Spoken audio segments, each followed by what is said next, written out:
Hello' friends, আশা কৰোঁ আপোনালোক সকলো ভালে আছে।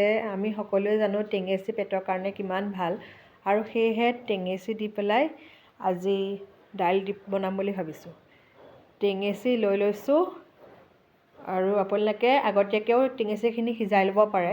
মই অকণমান কুটি ল'লোঁ, আৰু এতিয়া মই মিঠাতেলত মেথি গুটি দুটামান দি দিলোঁ। মচুৰ দাইল দিছোঁ। সাধাৰণতে মচুৰ দাইলতে বনোৱা হয় প্ৰায়, আচলতে টেঙেচি বুলি ক'বলৈ গ'লে। আৰু মই বিলাহী কাটি দিছোঁ, আন্দাজমতে নিমখ, হালধি, টেঙেচি এই গোটেইখিনি দি দিলোঁ। আৰু বিশেষকৈ এতিয়া আন্দাজমতে পানী অকণমান দি দিলোঁ। 2টা হুইচেলৰ পাছত এয়া ৰেডি হৈ গ'ল। টেঙেচি দিয়া দাইল কোনে কোনে খাই ভাল পায় কমেণ্ট ছেকশ্যনত জনাবচোন। প্ৰথমবাৰৰ কাৰণে যদি মোৰ চেনেলটো চাই আছে, প্লিজ ছাবস্ক্ৰাইব কৰি দিবলৈ নাপাহৰিব। আৰু লগতে মই আলু এটা দি দিছোঁ, আপোনালোকে আলুটো খচিও দিব পাৰে। এনেকৈ আপোনালোকে ভাতৰ লগত খাব, আৰু পেটৰ কাৰণেও ভাল, স্বাস্থ্যৰ কাৰণেও ভাল। ট্ৰাই কৰি চাব কিন্তু।